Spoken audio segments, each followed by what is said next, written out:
Sebelum kita mulai, silakan tulis di kolom komentar dari bagian Indonesia atau belahan dunia mana Anda mendengarkan cerita ini. Jangan lupa untuk menyukai dan berlangganan agar saluran ini dapat terus berkembang dan menyajikan lebih banyak cerita menarik untuk Anda. Sore itu, udara terasa sangat segar saat Kartika turun dari mobilnya. Langkah kakinya terasa ringan saat ia berjalan melewati taman di villa mewahnya yang megah.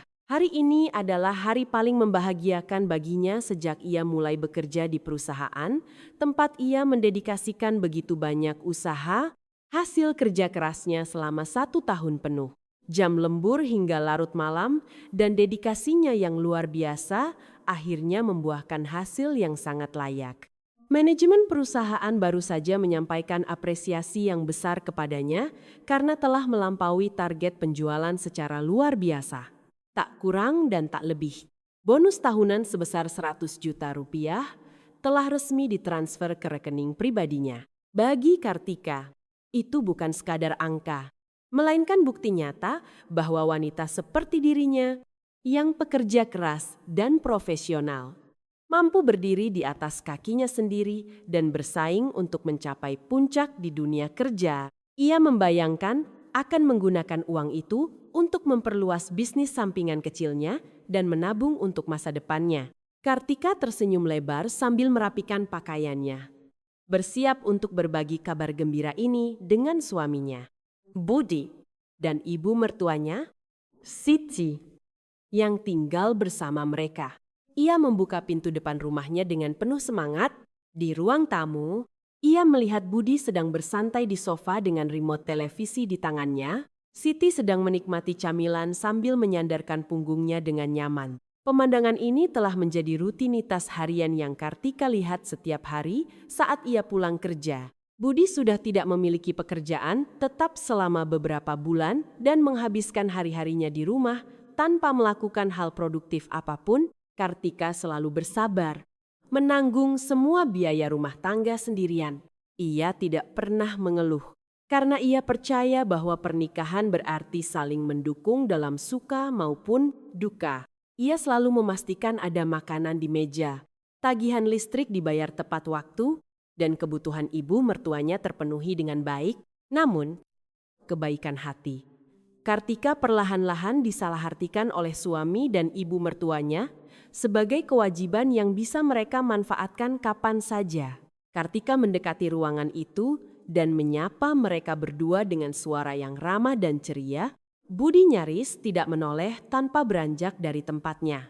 Tatapannya kembali ke layar televisi. Siti juga hanya menggumamkan jawaban atas sapaan menantunya tanpa mengalihkan pandangan dari mangkuk camilan di pangkuannya. Kartika tidak mempedulikan sikap dingin itu. Ia sudah terlalu terbiasa dengan perlakuan seperti itu. Ia duduk di kursi berlengan dekat Budi dan meletakkan tas kerjanya di atas meja kaca. Ia menarik napas dalam-dalam, mencoba menahan antusiasme yang seolah ingin meluap. Ia menatap wajah suaminya dengan saksama, berharap kabar yang akan ia sampaikan akan membawa secercah kebahagiaan, mengubah suasana rumah, dan mendorongnya untuk merencanakan masa depan mereka bersama dengan lebih semangat.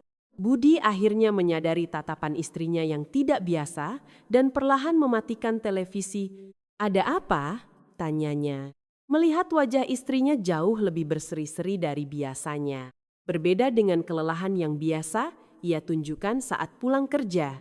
Kartika tersenyum lebih lebar dan memberitahunya bahwa manajemen telah memanggilnya untuk memberikan bonus tahunan atas kerja kerasnya. Ia menyebutkan angka 100 juta rupiah dengan nada bangga dan syukur. Mendengar jumlah itu, mata Budi terbelalak, seolah tidak percaya dengan apa yang baru saja didengarnya. Siti, yang awalnya tampak acuh tak acuh, tiba-tiba tegak dan berhenti mengunyah. Suasana di ruangan yang sebelumnya tenang dan dingin seketika menjadi tegang dengan tatapan ibu dan anak itu yang penuh dengan ketertarikan dan keserakahan. Budi bangkit dari sofa dan mendekati tempat Kartika duduk. Senyum lebar namun licik tersungging di wajahnya. Tanpa meminta izin, tangannya menyambar tas Kartika yang ada di meja. Kartika terkejut dengan tindakan kasar suaminya dan mencoba menghentikannya, namun tenaga Budi jauh lebih kuat. Ia menggeledah isi tas itu dengan terburu-buru dan mengeluarkan buku tabungan serta kartu debit milik Kartika. Kartika melompat berdiri dan dengan tegas menuntut agar ia mengembalikan barang-barangnya. Namun Budi tertawa meremehkan permintaan istrinya dan menyembunyikan buku serta kartu itu di balik punggungnya agar Kartika tidak bisa menjangkaunya. Dengan nada otoriter, layaknya seorang bos kepada bawahannya, Budi memerintahkan Kartika untuk memberinya kata sandi dan segera mentransfer 83 juta rupiah ke rekening pribadinya. Kartika terpaku mendengar permintaan yang begitu konyol dan tak terduga itu. Ia mengerutkan kening ke arah suaminya dan bertanya, mengapa ia membutuhkan uang sebesar itu dengan sangat mendesak. Budi menjawab dengan nada santai, seolah-olah ia sedang meminta uang jajan mingguan, bahwa uang itu untuk membayar biaya kuliah adiknya, Devi. Ia berargumen bahwa Dewi membutuhkan biaya besar untuk studinya dan Kartika. Sebagai kakak ipar yang kaya, punya kewajiban untuk membantu keluarga suaminya. Tanpa bertanya lagi, Kartika menolak mentah-mentah permintaan itu dan tanpa ragu, menyatakan dengan suara tegas bahwa uang itu adalah buah dari keringatnya sendiri, hasil kerja keras yang sering membuatnya kurang tidur, stres oleh target dan kelelahan setiap hari. Ia mengingatkan Budi dengan kata-kata yang sangat jelas bahwa selama ini dialah yang menanggung semua biaya makan, tagihan listrik dan air bulanan, serta semua kebutuhan rumah tangga tanpa menerima 1 sen pun bantuan darinya. Sementara Budi tidak memenuhi kewajibannya untuk memberikan nafkah finansial yang seharusnya menjadi tanggung jawab suami. Kartika merasa bahwa permintaan 83 juta rupiah untuk adik iparnya adalah pemerasan yang nyata, apalagi karena ia tahu persis watak Dewi yang lebih suka menghabiskan waktunya untuk bersenang-senang daripada belajar dengan serius.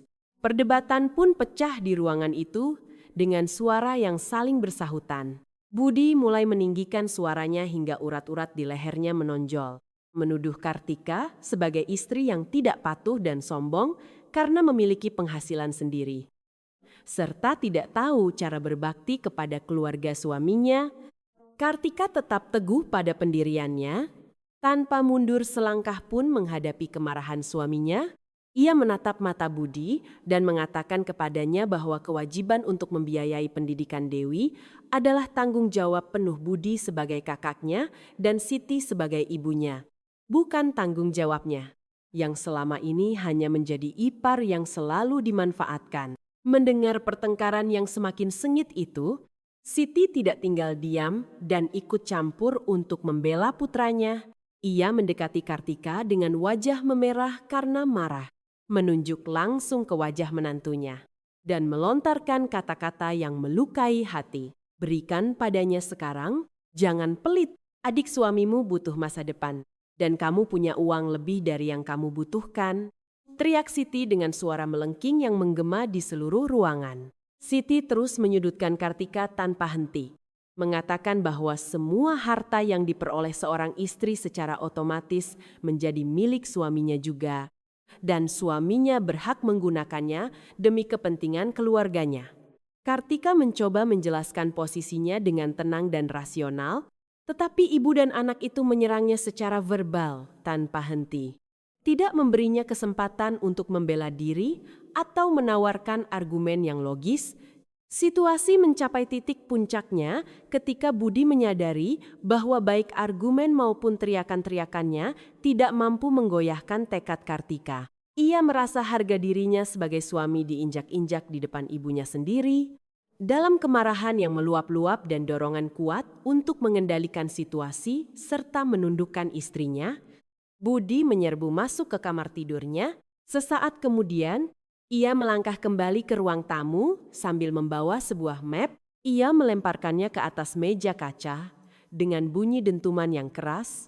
Map itu berisi draft kesepakatan surat cerai yang rupanya sudah disiapkan dan diketik Budi sejak lama. menunggu saat yang tepat untuk digunakan sebagai senjata pamungkasnya. Budi menatap Kartika dengan ekspresi jijik dan kemenangan yang mutlak, yakin bahwa ancaman terakhirnya ini akan membuat istrinya berlutut ketakutan. Pilihannya, berikan aku 83 juta rupiah untuk uang kuliah adik, atau kita bercerai hari ini, ancam Budi dengan suara menggelegar penuh tekanan. Ia melipat tangan di dada. Merasa bangga karena telah memberikan serangan yang tidak bisa dihentikan istrinya. Ia yakin Kartika akan menangis terseduh-seduh, memohon agar tidak diceraikan, dan akhirnya menyerahkan semua uang bonusnya demi menyelamatkan pernikahan mereka. Siti juga tersenyum sinis melihat tindakan putranya, seolah ia sepenuhnya mendukung keputusan berani itu untuk mendisiplinkan menantunya yang ia anggap kikir. Namun, apa yang terjadi di detik-detik berikutnya benar-benar di luar dugaan Budi dan perhitungan Siti. Kartika tidak meneteskan satu tetes pun air mata. Wajah cantiknya tidak menunjukkan sedikit pun rasa takut atau panik, sebaliknya. Ia menatap bergantian ke arah Budi dan draft surat cerai di atas meja dengan ekspresi yang sangat dingin dan tenang. Senyum tipis, hampir tak terlihat, namun memancarkan tekad yang mutlak. Perlahan tersungging di bibirnya. Kartika membungkuk sedikit di atas meja kaca. Ia mengambil pena tinta hitam dari tasnya yang masih terbuka akibat tindakan kasar Budi sebelumnya. Tanpa keraguan sedikit pun di hatinya, tanpa tangan yang gemetar, dan tanpa membuang waktu sedetik pun untuk berpikir ulang, Kartika menggoreskan ujung pena di atas kolom tanda tangan pada dokumen tersebut. Tanda tangannya tertera dengan jelas, besar, tegas, dan sah secara hukum pada surat cerai yang baru saja disodorkan suaminya sendiri. Selesai, sekarang kemasi barang-barangmu dan angkat kaki dari rumah, ucap Kartika dengan suara yang sangat tenang. Namun, kata-katanya menusuk telinga siapapun yang mendengarnya seperti sebuah belati. Kartika melemparkan kembali pulpen itu ke atas meja. Dia melipat tangan di dada, menatap tajam ke arah suami dan ibu mertuanya yang hanya bisa terpaku diam dengan mulut menganga karena syok yang luar biasa. Keheningan yang mencekam memenuhi ruangan itu. Tepat setelah kata-kata pengusiran itu keluar dari mulut Kartika, Budi dan Siti membeku seolah-olah tersambar petir di siang bolong. Tubuh Budi menjadi kaku seperti patung batu. Matanya menatap nanar ke arah kertas di atas meja yang kini telah ditandatangani oleh istrinya. Dia sama sekali tidak menyangka bahwa ancamannya akan berbalik menjadi senjata makan tuan yang menghancurkannya dalam hitungan detik. Budi mencoba memaksakan tawa canggung, mengira itu hanyalah salah satu lelucon istrinya. Dia menelan ludah dengan susah payah dan mencoba mencairkan suasana yang tiba-tiba terasa menyesak. Jangan bercanda, Kartika. Anggap saja bercanda. Ya, ini bukan waktunya bermain-main dengan perpisahan, kata Budi. Suaranya mulai gemetar, kehilangan semua kesombongan yang dia pamerkan sebelumnya. Namun, Kartika tetap tidak bergeming dengan sikap yang sama, tatapannya tidak goyah, dingin, dan tanpa ekspresi. Aku sama sekali tidak bercanda. Budi, kamu yang meminta perpisahan ini, dan dengan senang hati aku mengabulkannya.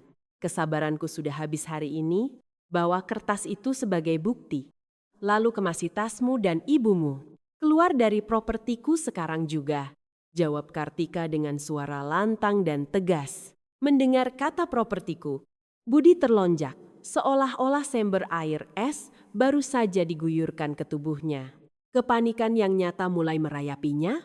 Selama ini, dia merasa seperti pemilik rumah dan percaya bahwa dia memiliki hak penuh atas segala isinya karena statusnya sebagai kepala rumah tangga. Dia baru saja dikonfrontasi dengan kenyataan pahit bahwa villa mewah dan nyaman ini, mobil de garage, dan semua barang berharga adalah milik pribadi Kartika sepenuhnya, yang diwarisi dari mendiang orang tuanya jauh sebelum mereka menikah. Budi tidak memberikan kontribusi 1 sen pun untuk pembelian atau perawatan rumah tersebut. Dia benar-benar hanyalah seorang tamu yang hidup dalam kenyamanan total atas biaya istrinya. Dalam keadaan panik dan putus asa untuk menyelamatkan sedikit harga diri yang tersisa, Budi mencoba mencari jalan keluar lain. Dia teringat buku tabungan dan kartu debit Kartika yang berhasil dia rampas dan masih dia simpan. Dia merogoh saku celananya dan dengan terburu-buru mengeluarkan ponsel pintarnya. Jari-jarinya yang mulai berkeringat mencoba membuka aplikasi perbankan untuk mentransfer paksa uang 100 juta rupiah itu ke rekening pribadinya sebelum dia benar-benar diusir. Namun, begitu dia mencoba mengakses aplikasi dengan kata sandi yang biasa dia gunakan, layar ponselnya menampilkan pesan peringatan. Akses ditolak dan rekening tersebut diblokir sementara. Kartika yang memperhatikan kepanikan suaminya dari seberang meja hanya bisa tersenyum sinis. Jangan buang waktumu untuk mencoba mencuri uangku, Budi. Aku sudah memblokir semua rekening bankku dan mengganti semua kata sandinya dalam perjalanan pulang tadi. Aku sudah curiga dengan niat burukmu belakangan ini. Kamu tidak akan pernah mendapatkan 1 rupiah pun dari hasil kerja kerasku. Tegas Kartika dengan nada kemenangan. Mendengar penjelasan itu, Budi merasa dunianya runtuh. Amarahnya meledak kembali saat dia merasa dimanipulasi. Dia meneriakkan makian pada Kartika dan melangkah maju seolah ingin menyerangnya. Namun dengan sangat cepat, Kartika mengeluarkan ponselnya sendiri dari saku tanpa membuang waktu. Dia menekan nomor panggilan cepat yang terhubung langsung ke pos keamanan kompleks perumahan. Hello. Keamanan. Tolong kirim 2 petugas ke rumah saya di jalan utama. Sekarang juga ada 2 orang yang sudah tidak tinggal di sini lagi yang menolak untuk pergi dan mulai mengancam keselamatan fisik saya, kata Kartika dengan suara tenang namun penuh penekanan, memastikan Budi dan Siti mendengar setiap katanya. Siti, yang sampai saat itu hanya diam karena syok, akhirnya tersadar dari lamunannya. Wajahnya yang tadinya menantang berubah pucat karena ketakutan. Dia bangkit dari sofa dengan langkah ragu dan mulai menangis terseduh-seduh. Mencoba memainkan peran sebagai korban yang teraniaya. Dia memohon kepada Kartika, mengingatkannya pada ikatan keluarga dan dosa. Karena mengusir seorang wanita tua ke jalanan di malam hari. Kartika, anakku, apa kamu sudah gila? Hari sudah gelap. Kemana wanita tua malang ini akan tidur? Bagaimana kamu bisa begitu kejam pada keluarga suamimu sendiri? Ratap Siti. Air mata buayanya mulai berjatuhan. Kartika menatap wanita yang kini menjadi mantan ibu mertuanya itu tanpa rasa kasihan sedikit pun. Luka emosional yang disebabkan oleh kata-kata kasar Siti selama bertahun-tahun terlalu dalam untuk disembuhkan dengan air mata palsu. Kalau mereka mau menjadi gelandanganan di jalan, itu bukan urusanku. Saat ibu menyuruhku memberikan uang yang susah payah ku cari, ibu tidak memikirkan perasaanku. Saat ibu mendukung putramu mengancamku dengan perceraian, ibu juga tidak memikirkan nasibku. Sekarang, hadapilah konsekuensi dari keserakahan kalian. Jawab Kartika dengan tatapan yang begitu tajam hingga membuat Siti terdiam 1000 bahasa. Tak lama kemudian, suara sirine singkat dari kendaraan patroli, keamanan terdengar berhenti tepat di depan rumah. 2 petugas keamanan berbadan tegap masuk setelah Kartika membukakan pintu untuk mereka. Dia segera menginstruksikan mereka untuk mengawasi Budi dan Siti saat mereka mengemasi barang-barang dan memastikan mereka tidak mengambil satupun barang berharga dari rumah yang merupakan miliknya. Di bawah pengawasan ketat para penjaga, Budi dan Siti terpaksa memasukkan pakaian mereka ke dalam beberapa tas dan koper dengan gerakan gemetar dan rasa malu yang luar biasa. Semua harga diri Budi hancur di depan para penjaga yang biasanya dia perintah dengan sombong. Setelah mereka mengumpulkan semua barang bawaan, para penjaga menyuruh mereka untuk segera meninggalkan rumah itu. Kartika berdiri di ambang pintu, menyaksikan pengusiran itu dengan perasaan lega yang tak terkira. Beban berat yang selama ini dia pikul di pundaknya seolah lenyap begitu saja. Saat langkah kaki Budi dan Siti akhirnya melewati ambang teras, Kartika, tanpa mengucapkan satu kata perpisahan pun, membanting pintu depan hingga tertutup rapat. Dia mengunci pintu 2 kali dan membiarkan mereka berdua berdiri di kegelapan malam, di teras yang dingin, saat petugas keamanan masih mengawasi mereka untuk memastikan mereka meninggalkan kompleks perumahan. Tiba-tiba sebuah telepon berdering sangat keras, memecah keheningan. Suara itu berasal dari ponsel di saku Budi. Dia melihat ke layar dan wajahnya yang sudah pucat berubah menjadi seputih kertas. Tangannya gemetar hebat saat dia terpaksa menjawab panggilan itu. Suara kasar dan penuh ancaman dari seberang telepon terdengar jelas sedang memaki-maki Budi. Telepon itu berasal dari penagih utang dari perusahaan pinjaman daring ilegal. Kebenaran yang selama ini disembunyikan Budi dengan rapat akhirnya terungkap. Pria sombong itu ternyata sedang terlilit utang ratusan juta rupiah yang bunganya terus membengkak setiap hari. Permintaannya sebesar 83 juta rupiah dengan dalih uang sekolah adiknya bukanlah untuk tujuan mulia, melainkan cara putus asa untuk melunasi utang-utangnya dan menyelamatkan nyawanya sendiri dari kejaran para penagih utang yang ganas. Kini, tanpa uang Kartika dan tanpa tempat berteduh, Budi mendapati dirinya di ambang kehancuran total. Malam semakin larut, membawa angin yang menusuk hingga ke tulang. Di luar pagar besi tinggi yang mengelilingi vila mewah itu, Budi berdiri mematung seperti patung tanpa nyawa. Telinganya masih terngiang-ngiang oleh panggilan mengerikan dari para penagih utang. Ancaman kasar yang dilontarkan kepadanya melalui telepon telah menjadi palu yang menghancurkan sisa-sisa terakhir kesombongannya. Kenyataan pahit kini menghantam wajahnya dengan kekuatan yang brutal. Tanpa perlindungan finansial istrinya, dia tidak punya jalan keluar dari jebakan utang ratusan juta rupiah yang bunganya terus membengkak.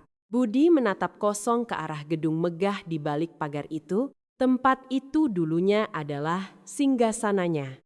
Tempat di mana dia bisa bersantai dan menikmati setiap kenyamanan tanpa harus bekerja keras. Sekarang pintu singgasana itu telah tertutup rapat, meninggalkannya di luar dalam malam yang dingin dengan masa depan yang suram. Di sampingnya, Siti duduk di pinggiran trotoar yang keras dan dingin. Beberapa koper dan tas berisi pakaiannya berserakan di sekitarnya. Wanita parubaya yang beberapa jam sebelumnya berteriak sombong itu kini hanya bisa terisak. Harga dirinya hancur lebur saat dia diusir dari rumah oleh petugas keamanan. Siti mulai meratapi nasibnya, menyalahkan keadaan. Menariknya, dia sama sekali tidak menyalahkan kebodohan putranya. Dia merasa dunia sangat tidak adil karena seorang menantu berani mengusir ibu mertuanya. Dalam pikirannya yang sempit, semua kekayaan menantu adalah milik mutlak keluarga suami. Dan tindakan Kartika yang mempertahankan warisannya dianggap sebagai dosa yang tak termaafkan. Kepanikan yang luar biasa membuat Budi kehilangan akal sehatnya. Dia menyadari bahwa membiarkan malam berlalu tanpa meyakinkan Kartika adalah kesalahan fatal. Dengan langkah ragu, dia mendekati gerbang besi yang tertutup, mencengkeram jerujinya dengan tangan yang gemetar dan mulai mengguncangnya dengan kuat sambil meneriakkan nama istrinya. Budi membuang semua harga diri yang tersisa, berlutut di atas aspal, dan mulai memohon dengan suara yang menyayat hati. Dia meminta Kartika untuk membatalkan perjanjian cerai dan membukakan pintu untuknya. Dia berteriak bahwa dia menyesal, bahwa dia sedang berada di bawah tekanan mental yang hebat dan salah bicara. Meminta kesempatan kedua demi kelangsungan pernikahannya. Mendengar tangisan putranya, Siti pun bangkit dan berjalan terhuyung-huyung ke arah gerbang. Dia mencengkeram jeruji besi. Wajahnya basah kuyup oleh air mata. Dia juga mulai meneriakkan nama Kartika. Menggunakan senjata manipulasi emosional yang selama ini selalu dia andalkan. Dia memohon dengan penuh drama demi usia tuanya, kesehatannya yang rapuh, dan kesucian pernikahan. Siti menangis terseduh-seduh, berharap air matanya bisa meluluhkan tekad menantunya, yang selama ini dia kenal sebagai orang yang penurut dan penyabar. Di lantai 2 villa itu, di balkon utama, Kartika tetap diam sambil bersandar di dinding. Dia bersembunyi di kegelapan agar mereka tidak bisa melihatnya dari jalanan. Dia menggenggam ponselnya erat-erat, mengarahkan kamera ke arah jalan untuk merekam pemandangan menyedihkan yang terjadi di luar gerbangnya. Tatapannya sedingin es. Tak ada satupun air mata yang jatuh di pipinya. Hatinya sudah mati rasa terhadap keluarga suaminya itu. Segala hinaan, caution, dan perlakuan buruk yang dia alami selama bertahun-tahun telah membekukan rasa empatinya. Kartika membiarkan kamera terus merekam setiap permohonan palsu yang keluar dari mulut suami dan ibu mertuanya. Mengumpulkan semua bukti yang bisa dia gunakan di pengadilan nanti. Di tengah kegaduhan tangis dan mohon di luar gerbang, sebuah mobil taksi daring berhenti tepat di belakang Budi. Seorang wanita muda keluar dari kendaraan itu dengan ekspresi jengkel. Itu adalah Dewi, adik Budi. Dia mendekat dengan terburu-buru, mengabaikan koper-koper yang berserakan di trotoar. Tatapannya tertuju langsung pada kakaknya yang sedang berlutut di depan gerbang. Dewi berkacak pinggang. Napasnya memburu karena emosi yang tertahan. Dia sama sekali tidak peduli dengan kondisi menyedihkan ibu dan kakaknya di malam yang dingin itu. Pikirannya hanya terfokus pada satu hal, janji puluhan juta rupiah yang akan diberikan kakaknya hari ini.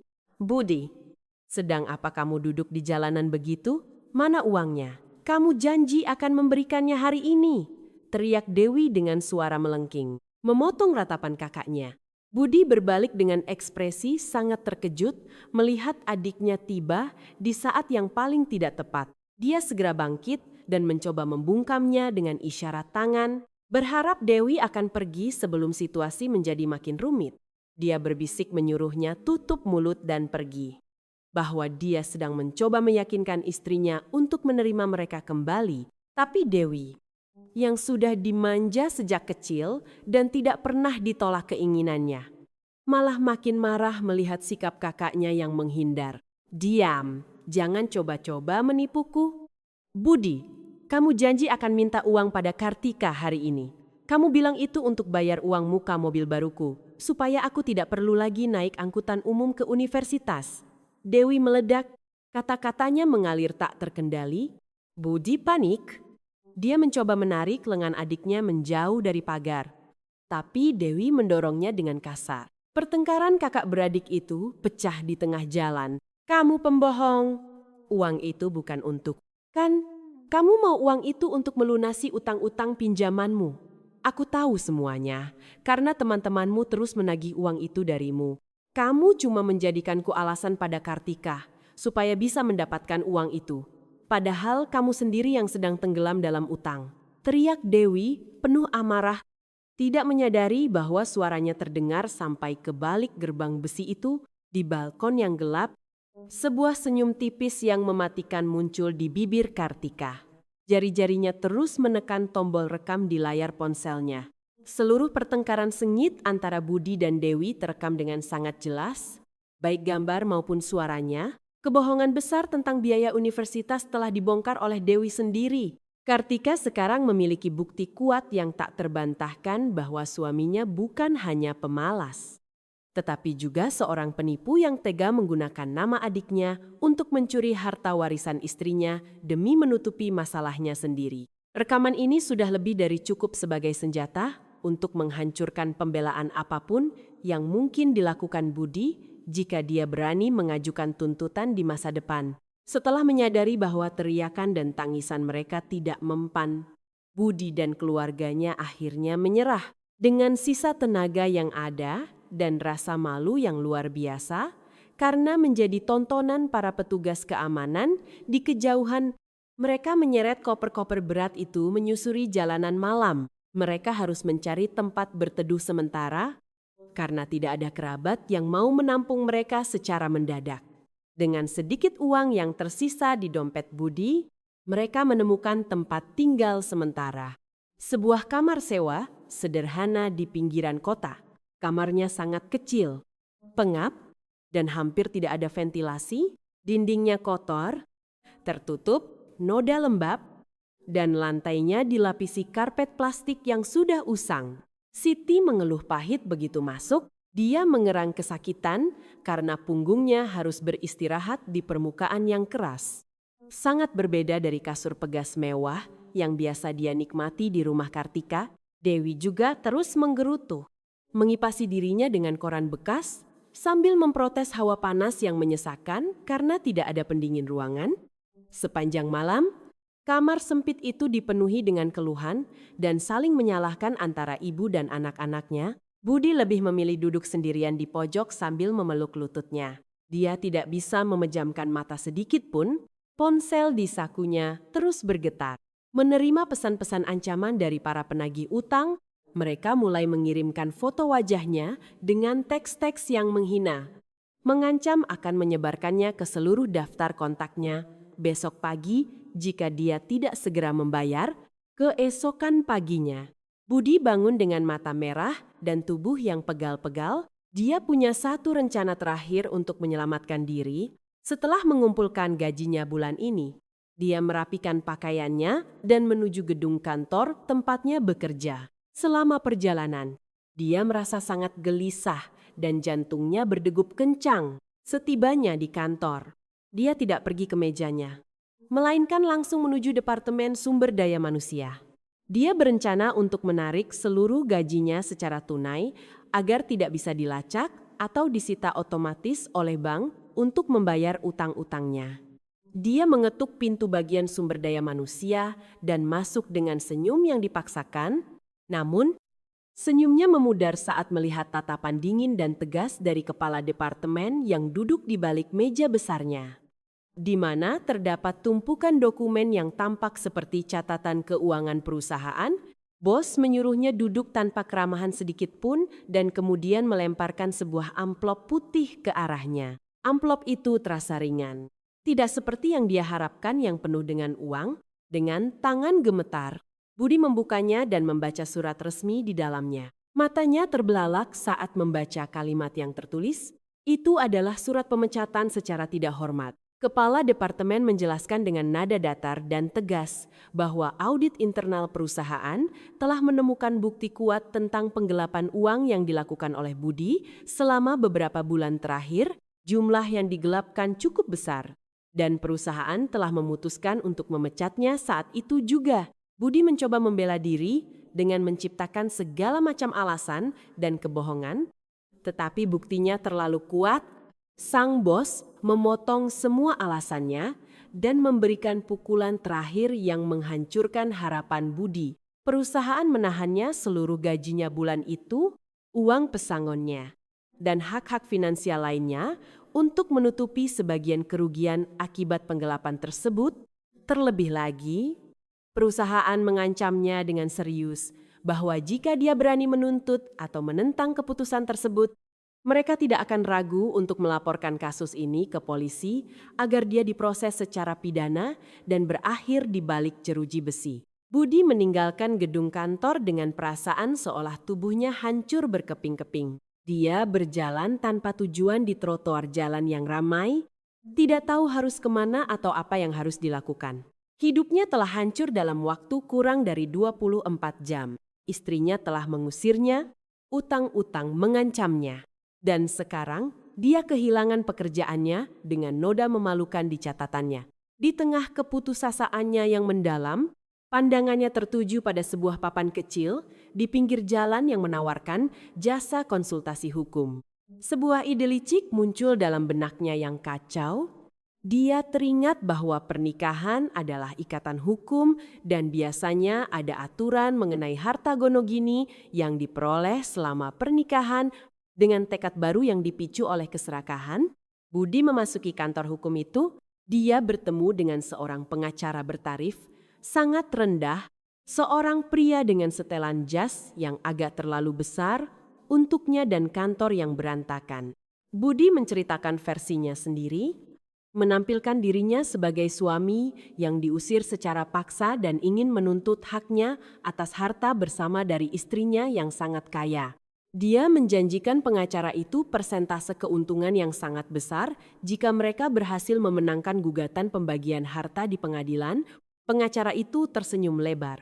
Menerima kasus tersebut tanpa menyelidiki latar belakangnya secara mendalam, yakin bahwa mereka bisa memeras kekayaan Kartika dan mendapatkan sejumlah besar uang dalam waktu singkat. Budi tersenyum puas, merasa bahwa dia akhirnya menemukan cara untuk membalikkan keadaan dan menghancurkan hidup istrinya sebagai bentuk balas dendam. Hari yang dinanti-nantikan pun akhirnya tiba. Matahari pagi bersinar terang saat Budi memasuki halaman gedung pengadilan dengan dada membusung setelah menghabiskan malam-malam penuh penderitaan di tempat tinggal sementaranya yang memprihatinkan. Dia merasa hari ini adalah titik balik hidupnya. Dia mengenakan pakaian terbaik yang tersisa di kopernya, mencoba menampilkan citra seorang pria terhormat yang sedang mencari keadilan. Di sampingnya berjalan pengacara murah yang dia sewa, seorang pria sombong yang membawa tumpukan dokumen yang tampak tebal. Pengacara itu terus membisikkan kata-kata yang menenangkan dan janji-janji manis ke telinga Budi, meyakinkannya bahwa hakim akan sangat terkesan dengan kasus mereka dan mereka akan menerima sedikitnya setengah dari kekayaan villa mewah Kartika ditambah kompensasi finansial untuk penderitaan mental yang dia alami selama pernikahan. Budi melangkah masuk ke ruangan mediasi yang dingin dengan senyum lebar, namun begitu dia masuk, dia merasa atmosfer berubah drastis. Ruangan itu terasa lebih seperti ruangan interogasi daripada ruangan pengadilan biasa. Di sisi lain meja, Kartika sudah duduk dengan penuh percaya diri, penampilannya elegan dan tenang. Rambut rapih, tata rias profesional, mengenakan setelan formal berwarna gelap yang memancarkan otoritas dan ketenangan. Di sampingnya duduk seorang pria berbadan tegap dengan ekspresi tegas, mengenakan jas yang terlihat jauh lebih mahal daripada pakaian pengacara Budi. Itu adalah pengacara top yang sangat disegani. Seorang ahli hukum keluarga terkenal dengan rekam jejak yang sempurna dalam menangani kasus perceraian dan distribusi harta. Di meja pengacara Kartika, tumpuk rapi, ada banyak map dengan label, dokumen bukti, dan lembaran-lembaran yang diatur dengan hati-hati. Budi merasakan keringat dingin mulai meleleh di tengkuknya. Pengacaranya yang murahan juga melirik ke arah lawan mereka dengan ekspresi yang mulai memucat. Mediator membuka sesi dengan mengucapkan peraturan standar dan meminta kedua pihak untuk menyampaikan klaim mereka. Pengacara Budi memulai dengan nada yang sombong dan membacakan pernyataan panjang yang penuh dengan kebohongan emosional. Dia menggambarkan Budi sebagai suami yang setia, yang meninggalkan kariernya untuk mendukung karier istrinya, yang diusir secara kejam tanpa alasan, dan yang kini menuntut kompensasi yang adil sesuai dengan hukum pembagian harta gono gini. Pengacara Budi menyebutkan angka yang sangat fantastis. Menuntut setengah dari nilai villa mewah Kartika, ditambah setengah dari tabungan pribadinya, dan juga tunjangan bulanan yang besar untuk dirinya dan ibunya sebagai kompensasi untuk penderitaan yang dialaminya. Selesai pidatonya, pengacara Budi duduk dengan senyum yang puas, sangat yakin bahwa tidak ada yang bisa membantah permintaan mereka. Namun, pengacara Kartika hanya tersenyum tipis yang dingin, tanpa menaikkan suaranya sedikit pun. Dia membuka map pertama dan mengeluarkan sebuah dokumen. Yang mulia mediator dan semua yang hadir di sini, saya mewakili klien saya, Nyonya Kartika, untuk membongkar seluruh kebohongan yang baru saja disampaikan oleh pihak penggugat. Dia melemparkan pandangan tajam ke arah Budi. Pertama, perlu dicatat bahwa seluruh harta yang diklaim oleh Tuan Budi sebagai harta gono gini adalah warisan pribadi klien saya yang diperolehnya jauh sebelum pernikahan. Ini adalah akta kepemilikan villa, sertifikat tanah, dan dokumen pewarisan yang diaktakan di hadapan notaris 10 tahun sebelum pernikahan mereka terjadi. Dokumen-dokumen itu ditampilkan satu persatu di atas meja, masing-masing dengan stempel resmi dan tanda tangan yang sah. Budi mencoba menahan napasnya. Darah di wajahnya mulai surut. Pengacara Kartika tidak berhenti di situ. Kedua, klien saya memiliki bukti lengkap bahwa Tuan Budi tidak pernah memberikan kontribusi finansial apapun terhadap biaya rumah tangga selama minimal 1 tahun terakhir. Ini adalah catatan transfer, tagihan listrik, tagihan air, tagihan internet, dan semua pembayaran yang dilakukan secara otomatis dari rekening klien saya, bukan dari rekening Tuan Budi yang saya tambahkan. Sudah kosong dan diblokir karena masalah utang. Dengan tenang, pengacara Kartika memasang layar proyektor dan menampilkan catatan keuangan yang merinci setiap transaksi selama 2 tahun terakhir. Semuanya menunjukkan dengan jelas bahwa Kartika adalah satu-satunya yang membiayai seluruh rumah tangga.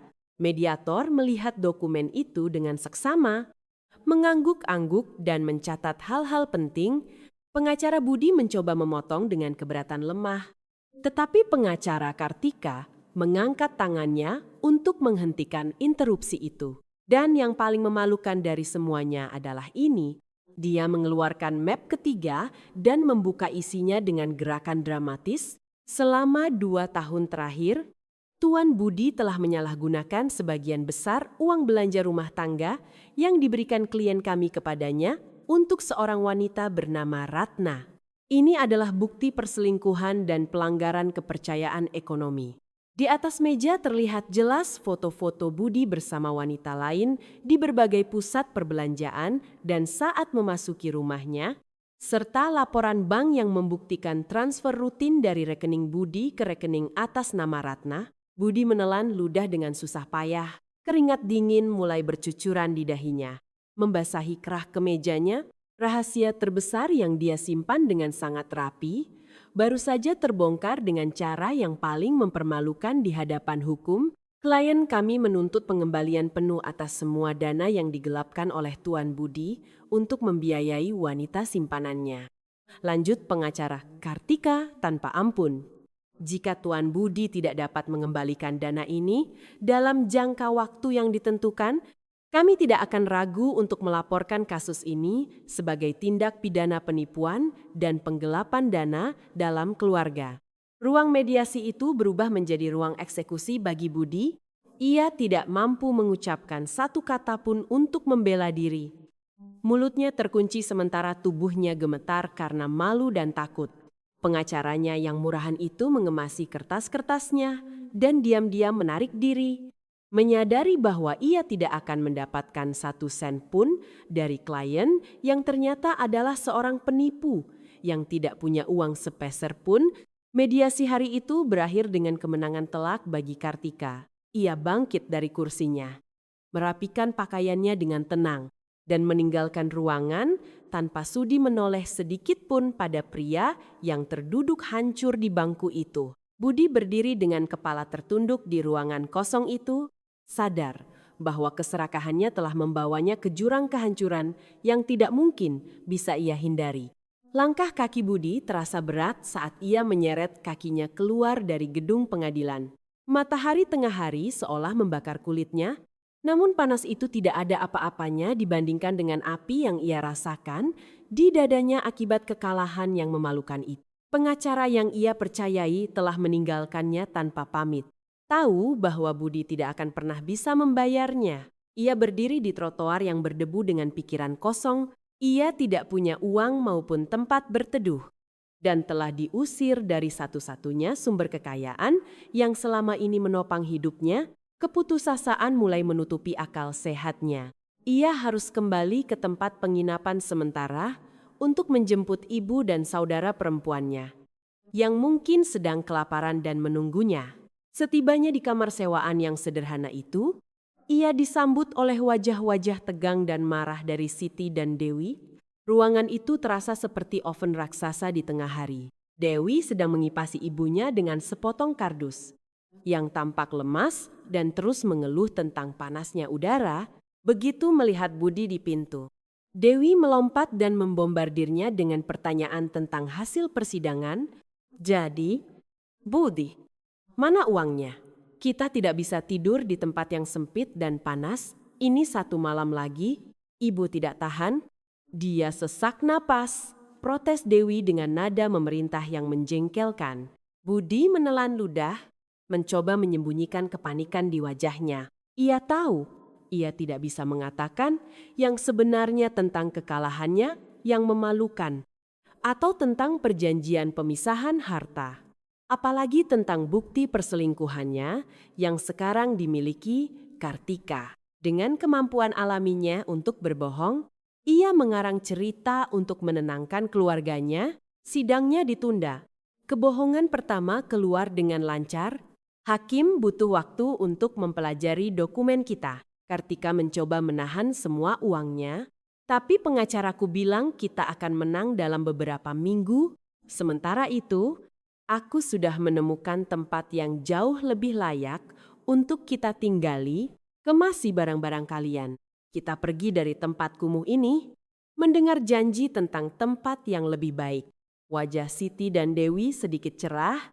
Budi mengumpulkan sisa keberaniannya dan merencanakan satu-satunya jalan keluar, membawa keluarganya ke rumah Ratna. Selingkuhannya itu pasti bisa ia manipulasi dengan janji-janji manis tentang kekayaan yang akan segera ia terima. Sama seperti ia telah menipu keluarganya sendiri menggunakan uang terakhir Dewi.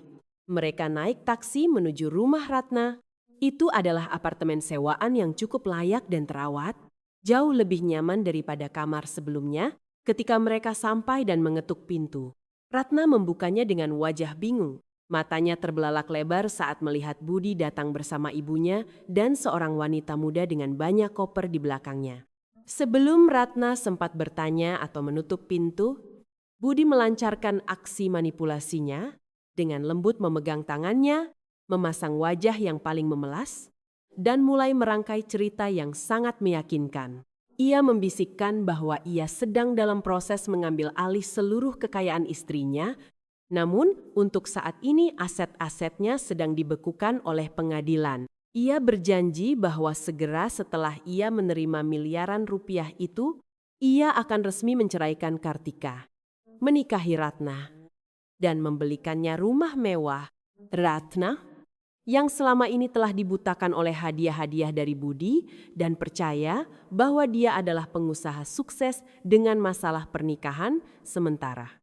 Akhirnya, ia menyerah pada janji-janji manis itu. Ratna tersenyum tipis, membuka pintu lebar-lebar dan membiarkan rombongan benalu itu masuk. Namun, ketenangan di rumah Ratna hanya bertahan selama beberapa menit pertama. Begitu Siti masuk dan melihat betapa nyamannya tempat itu, sifat otoriter sang ibu mertua muncul kembali. Ia menghempaskan tubuhnya di sofa Ratna seolah-olah itu miliknya sendiri. Ia menatap Ratna dari ujung kepala sampai ujung kaki dengan hina. Jadi kamu Ratna, tempat ini lumayan, meski tidak seluas rumah mantan menantuku dulu, kata Siti tanpa rasa malu sedikit pun. Buatkan aku teh hangat, tenggorokanku kering, dan jangan terlalu manis, aku tidak suka gula. Oh, dan simpan koper-koper kami di kamar. Mulut Ratna ternganga saat mendengar perintah langsung seperti itu. Seolah-olah ia adalah seorang pelayan. Rahangnya mengeras. Sambil menahan amarah yang mendidih di dalam dirinya, ia menatap Budi, berharap pria itu akan menegur ibunya, tetapi Budi hanya memberi isyarat memohon agar Ratna bersabar. Sementara itu, Dewi langsung menuju televisi, menyalakannya dengan volume maksimal, dan menuntut kata sandi wifi tanpa mengucapkan tolong atau terima kasih. Ratna menarik napas dalam-dalam, memaksakan senyum tegang, dan menghentakkan kakinya ke dapur. Di dalam, ia bersumpah bahwa ia hanya akan bersabar sampai Budi memberikannya miliaran rupiah yang telah dijanjikan. Malam itu, hujan deras turun di luar, meredam suara-suara dari dalam rumah. Budi, Siti, dan Dewi tertidur lelap di ruang tamu, menguasai sofa dan kasur di lantai. Ratna tidak bisa memejamkan mata sedikit pun. Ia merasa tidak tenang dan kecurigaannya terhadap perilaku Budi di siang hari terus mengusik pikirannya. Ia memperhatikan bahwa pakaian Budi tampak berantakan dan wajahnya menyembunyikan ketakutan yang mendalam. Itu bukan ekspresi seorang pria kaya yang sedang menunggu uangnya. Didorong oleh rasa ingin tahu yang tak tertahankan, Ratna berjinjit keluar dari kamarnya menuju ruang tamu tempat koper-koper Budi berada.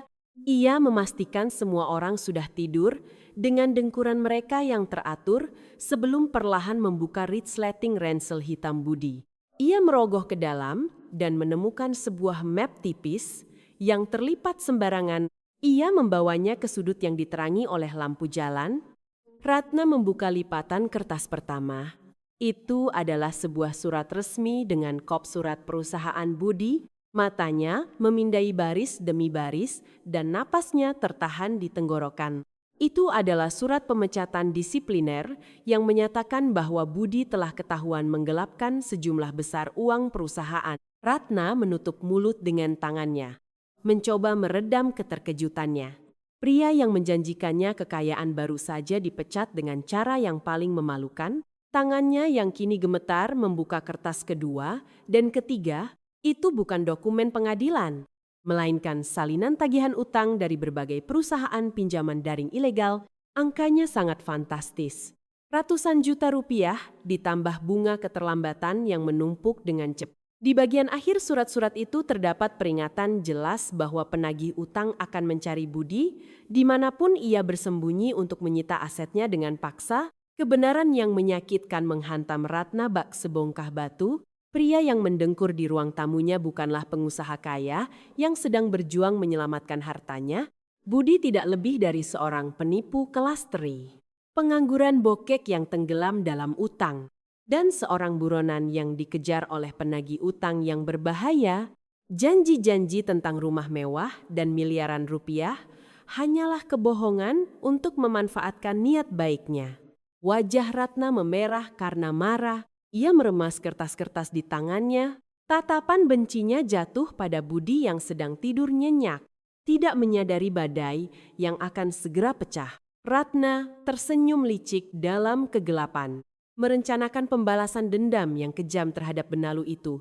Dan keluarganya yang tidak tahu malu. Di luar rumah, sewa Ratna, badai mengamuk dengan dahsyat. Deru guntur menelan napas Ratna yang terengah-engah karena amarah yang meluap. Ia meremas surat pemecatan dan tagihan utang Budi menjadi bola kertas. Kebencian menguasai akal sehatnya. Ia baru saja menyadari bahwa ia telah dimanfaatkan oleh seorang pengangguran yang juga membawa seluruh keluarganya untuk hidup menumpang padanya. Tepat saat ia hendak pergi ke ruang tamu untuk membangunkan si penipu itu, gedoran keras bergema di pintu depan. Gedorannya begitu kuat hingga pintu itu bergetar. Ratna terkejut. Jantungnya berdetak 1000 kali per jam. Sebuah firasat buruk menghampirinya. Sebelum ia sempat bergerak, teriakan kasar dari luar menembus suara hujan, memanggil Budi dengan ancaman. Budi yang sedang tidur, nyenyak terbangun kaget dengan napas tersengal. Matanya membelalak saat mengenali suara-suara itu. Itu adalah geng penagih utang yang selama ini mengejarnya. Siti dan Dewi juga terbangun. Mereka duduk dan gemetar ketakutan di pojokan. Sebelum Budi sempat mencari tempat persembunyian, pintu depan didobrak paksa hingga hancur. 3 pria berbadan tegap dan tampak mengancam merangsek masuk dengan sepatu bot mereka yang basah dan kotor. Tanpa sepatah kata pun, para penagih utang itu mulai menghancurkan apa saja. Mereka menendang meja ruang tamu, melemparkan pajangan Ratna ke lantai hingga hancur berkeping-keping, dan mengumpat Budi dengan hinaan kasar, "Mana uangnya? Budi, kamu pikir bisa sembunyi dari kami di rumah wanita ini? Bayar utangmu sekarang atau kami hancurkan semuanya." Teriak yang paling besar mencengkeram kerah baju Budi dan mengangkatnya hingga kakinya tidak menyentuh lantai. Siti menjerit histeris melihat putranya diperlakukan dengan sangat brutal. Ia mencoba mendekat untuk membantu. Tetapi tatapan tajam dari penagih utang lainnya menghentikan langkahnya. Dewi hanya bisa menangis sesenggukan, menutup telinganya dan meringkuk ketakutan di balik koper-koper. Ratna berdiri kaku di ambang pintu kamarnya. Mengamati kekacauan di ruang tamunya, barang-barang berharganya hancur dalam hitungan detik karena benalu yang ia biarkan masuk ke rumahnya. Budi memohon ampun dengan suara tercekik. Berjanji akan mencari pinjaman besok untuk melunasi setidaknya sebagian utangnya. Para penagih utang itu akhirnya melepaskannya dengan kasar hingga terpelanting ke lantai dan pergi. Namun, tidak sebelum mengancam akan kembali dengan tindakan yang lebih brutal jika ia tidak segera membayar setelah pintu yang kini rusak itu tertutup.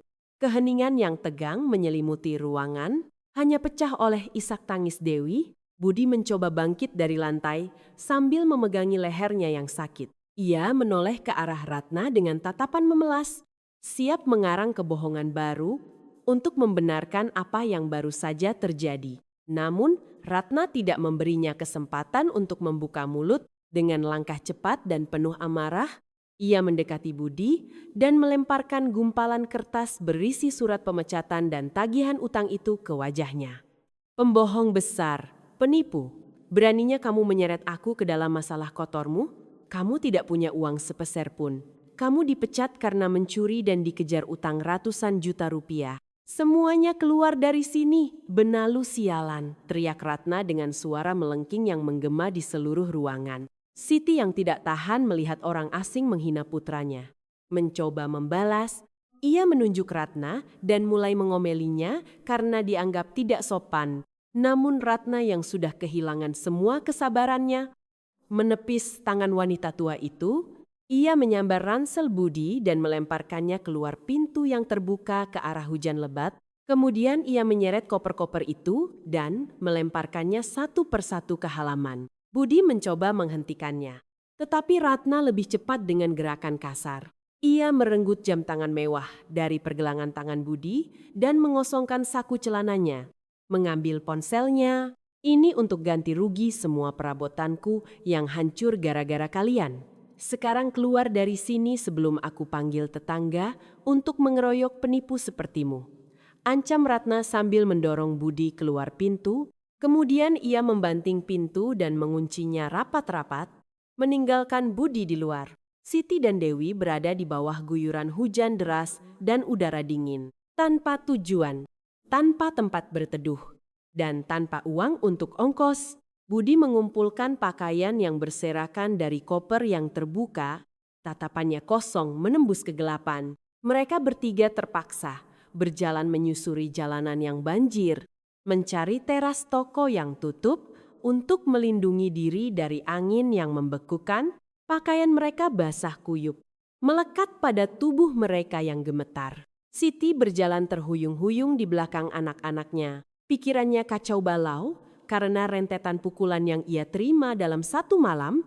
Putranya adalah seorang penipu yang terlilit utang, menantunya yang kaya telah mengusirnya, dan sekarang ia menjadi gelandangan di jalanan. Tekanan mental yang luar biasa, dikombinasikan dengan cuaca dingin yang ekstrem, membuat tubuh Siti ambruk. Tiba-tiba, wanita tua itu memegang kepalanya. Wajahnya meringis kesakitan, kemudian tubuhnya roboh ke aspal yang basah. Budi dan Dewi berteriak histeris saat melihat ibu mereka pingsan. Mereka mengguncang-guncang tubuhnya, tetapi tidak ada respon. Setengah dari wajah Siti tampak kaku dan napasnya sangat berat. Ia menderita serangan stroke mendadak. Budi melolong di tengah hujan, putus asa mencari bantuan di jalanan yang benar-benar sepi. Ia tidak punya kendaraan, tidak punya ponsel, dan tidak punya uang untuk membawa ibunya ke rumah sakit. Malam itu berubah menjadi malam yang paling panjang dan menyiksa. Pagi yang kelabu menyambut Budi di koridor rumah sakit umum daerah. Bau disinfektan bercampur dengan lantai yang baru dipel membuat perutnya mual. Setelah memohon-mohon kepada seorang pengemudi mobil bak terbuka yang kebetulan lewat tadi malam, ia akhirnya berhasil membawa ibunya ke unit gawat darurat. Dokter menyatakan bahwa Siti menderita stroke parah yang melumpuhkan bagian kiri tubuhnya. Kini ia terbaring tak berdaya di ranjang sempit, dikelilingi pasien lain. Ada selang oksigen di hidungnya dan tatapannya kosong. Dewi menangis sambil duduk di lantai di samping tempat tidur ibunya. Pakaian mereka masih lembab dari malam sebelumnya. Mereka berdua sangat lapar, tetapi tidak punya uang sepeser pun untuk membeli makanan atau minuman. Seorang perawat menghampiri Budi dan menyerahkan selembar kertas berisi rincian biaya perawatan awal yang harus segera dibayar agar ibunya bisa mendapatkan obat-obatan yang diperlukan. Budi menatap angka-angka itu dengan pandangan kabur, jumlahnya mencapai puluhan juta rupiah. Pada saat itu, jumlah tersebut rasanya mustahil untuk didapatkan. Dia tidak punya teman untuk meminjam uang, tidak punya pekerjaan, dan tidak punya barang berharga untuk dijual. Keputusasaan terasa mencekiknya. Dalam satu momen kejernihan, dia menyadari bahwa satu-satunya orang di dunia ini yang memiliki kemampuan finansial untuk menyelamatkan nyawa ibunya adalah mantan istrinya. Budi meninggalkan rumah sakit dan berjalan menyusuri trotoar di bawah sinar matahari yang mulai terasa panas. Pakaiannya kusut, kotor, dan berbau tidak sedap. Wajahnya mencerminkan kelelahan yang luar biasa. Dengan kantung mata yang menghitam, dia berjalan cukup jauh menuju gedung kantor tempat Kartika bekerja. Setibanya di sana, dia tidak berani masuk. Dia tahu petugas keamanan akan mengusirnya karena penampilannya yang sudah seperti gelandangan. Dia berjongkok di dekat pintu keluar tempat parkir, menunggu dengan sabar mobil mantan istrinya lewat. Waktu berlalu dengan lambat. Perutnya melilit karena lapar, dan kakinya mulai mati rasa menjelang sore. Kesabarannya membuahkan hasil. Mobil Kartika yang mengkilap perlahan keluar dari garasi. Jantung Budi berdegup kencang. Dia berdiri dan tanpa mempedulikan keselamatannya. Dia melompat ke tengah jalan sambil merentangkan tangan untuk menghentikan kendaraan itu. Kartika, yang sedang menyetir, terpaksa mengerem mendadak. Ban mobil berdecit keras di atas aspal. Melihat mobil itu berhenti, Budi berlari ke pintu pengemudi dan mulai menggedor kaca dengan putus asa. Wajahnya dibanjiri air mata. Kartika, tolong aku. Ibu dalam kondisi kritis di rumah sakit, dia tidak bisa bergerak. Kumohon pinjamkan aku uang untuk pengobatannya. Aku butuh uangmu sekarang. Aku mohon padamu, maafkan aku atas segalanya. Ratap Budi dengan suara serak. Dia bahkan berlutut di genangan air di pinggir jalan, mengatupkan kedua tangannya sebagai tanda memohon. Mengemis belas kasihan dari wanita yang telah dia manfaatkan dan hina selama bertahun-tahun. Budi membuang semua harga dirinya. Rela menjadi keset bagi Kartika demi mendapatkan uang untuk menyelamatkan ibunya. Di dalam mobil yang nyaman dan sejuk, Kartika menatap sosok menyedihkan itu melalui jendela dengan wajah tanpa ekspresi. Tidak ada sedikit pun rasa kasihan yang tersisa di hatinya. Dia ingat betul wajah sombong pria itu saat melemparkan surat cerai padanya. Dan mulut tajam Siti yang menyebutnya wanita pelit. Semua penderitaan yang mereka alami sekarang adalah buah dari keserakahan yang mereka tanam sendiri. Dengan sebuah gerakan yang lambat dan tenang, Kartika menekan tombol untuk menurunkan sedikit kaca jendela. Hanya cukup untuk menyisakan celah kecil. Saat melihat kaca itu turun, secercah harapan menyala di mata Budi. Dia mendekat, bersiap untuk mengucapkan terima kasih. Yakin bahwa kebaikan hati Kartika yang selalu dia manfaatkan akan menyelamatkannya lagi. Namun harapan itu hancur saat dia melihat tangan kanan. Kartika menjulur melalui celah tersebut. Dia tidak memegang segepok uang atau cek. Di antara telunjuk dan jempolnya hanya ada 1 koin Rp500. Kusam dan tidak lagi berkilau. Kartika menatap langsung ke mata Budi yang bengkak. Tatapannya begitu tajam, seolah menembus sisa-sisa kesombongan pria itu yang telah hancur. Dengan gerakan yang lambat dan sengaja, dia melepaskan jarinya. Koin Rp500 itu jatuh, memantul sekali di aspal dan menggelinding, hingga berhenti di genangan air kotor di dekat lutut Budi.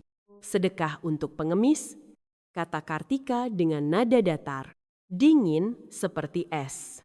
Tanpa sedikit pun rasa menyesal. Dan jangan pernah berani menyentuh mobilku lagi.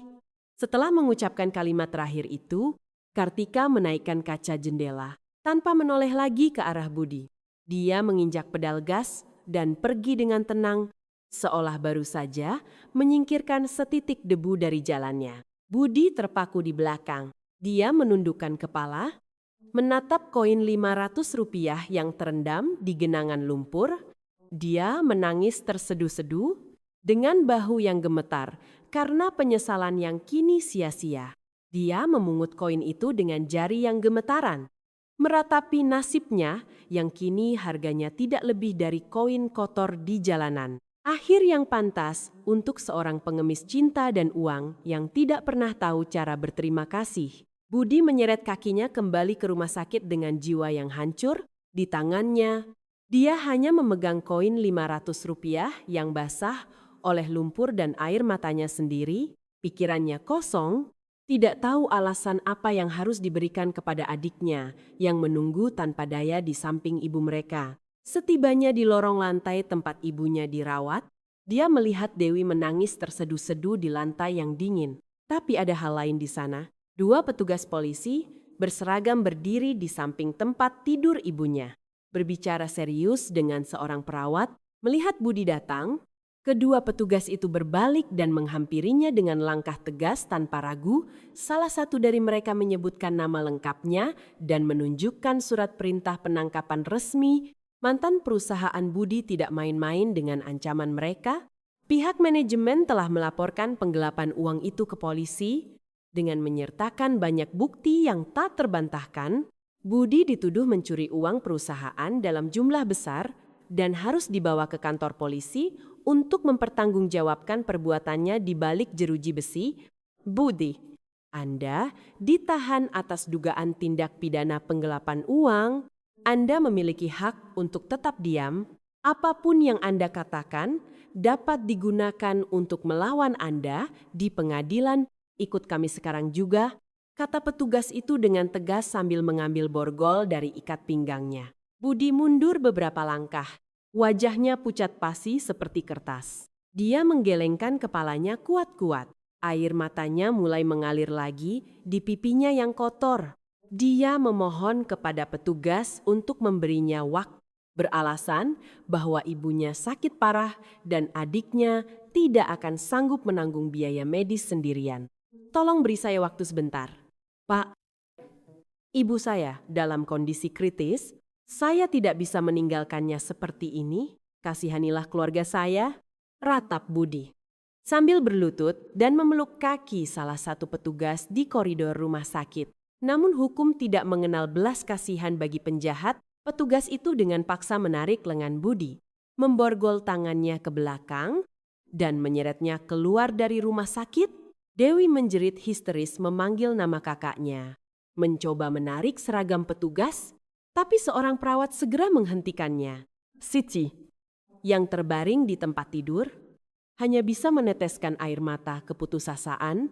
Dari sudut matanya, dia melihat semuanya.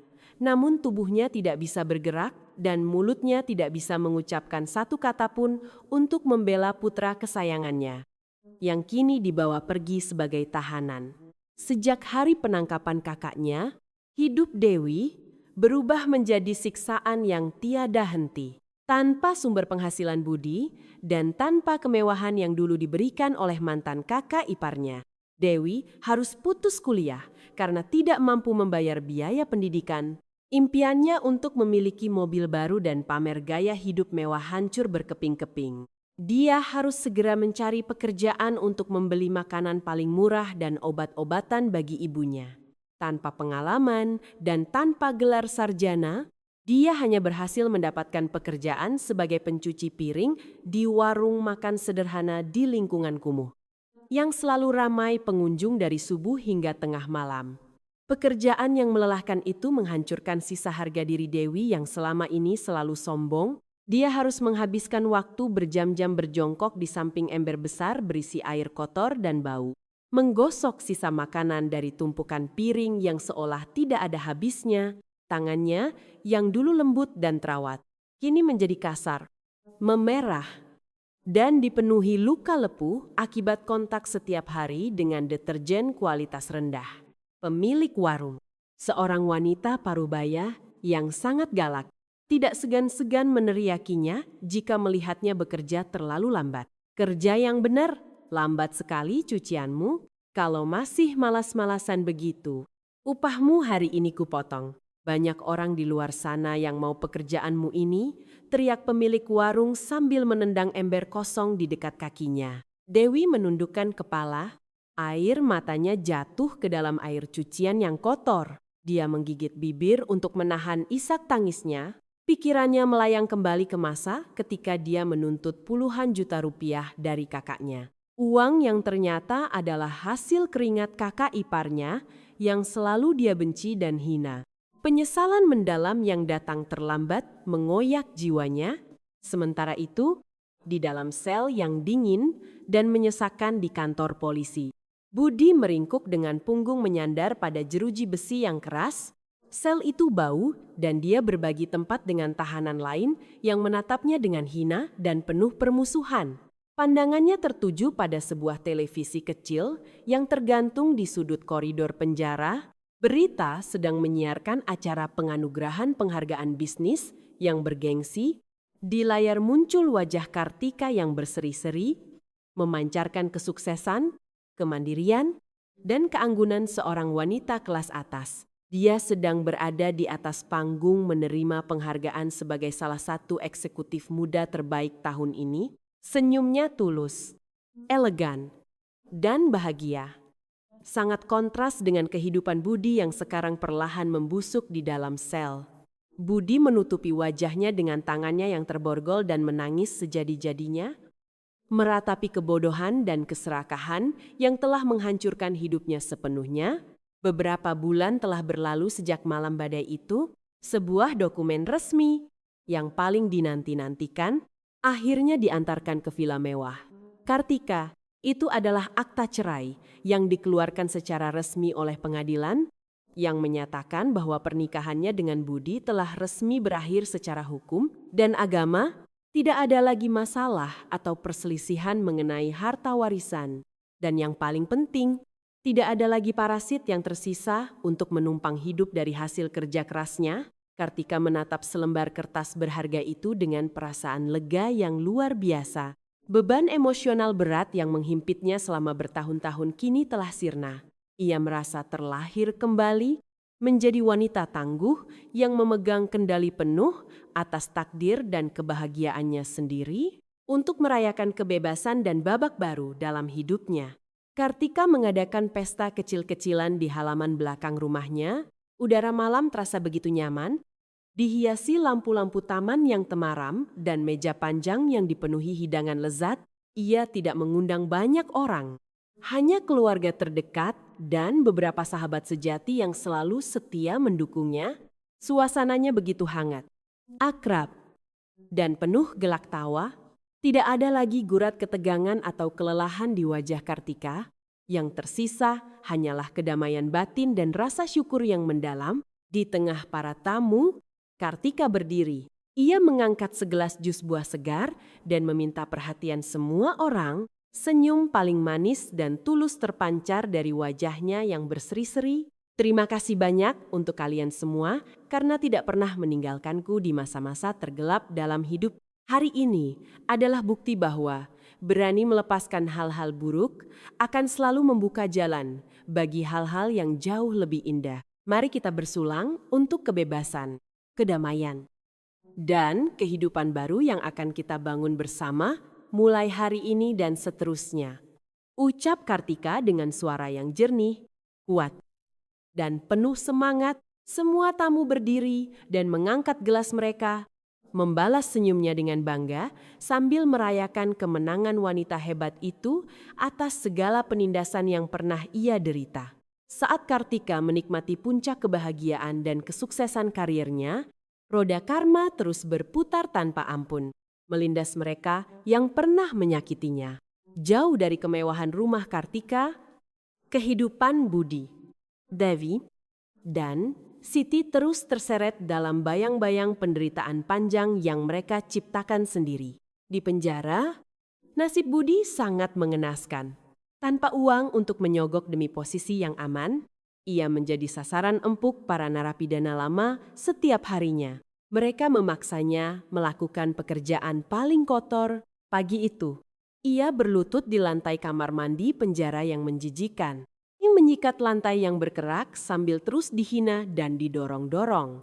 Tubuhnya kurus kering karena kurang gizi. Wajahnya tak terurus. Dan martabatnya sebagai seorang manusia sudah lama lenyap. Di sudut kota yang berdebu, Dewi terus berjuang untuk bertahan hidup di balik tumpukan piring kotor. Hari itu gerimis turun dan udara terasa membeku, namun ia tidak berani berhenti bekerja.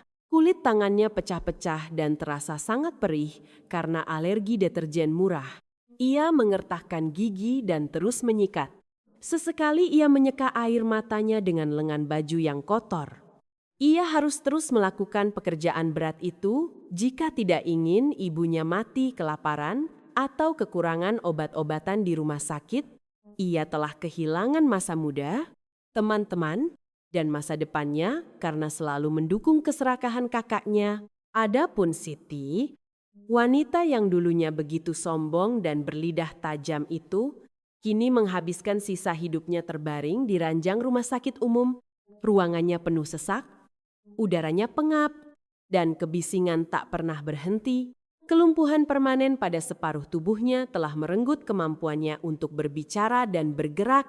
Setiap kali perawat membersihkan tubuhnya dengan kasar. Yang bisa ia lakukan hanyalah memejamkan mata dan merintih kesakitan dalam diam.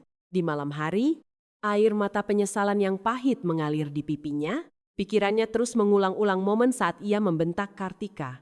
Kata-kata, "Jangan jadi bodoh," yang dulu ia ucapkan dengan begitu angkuh, kini terngiang di telinganya seperti cambuk tak kasat mata yang menyiksa jiwanya tanpa henti.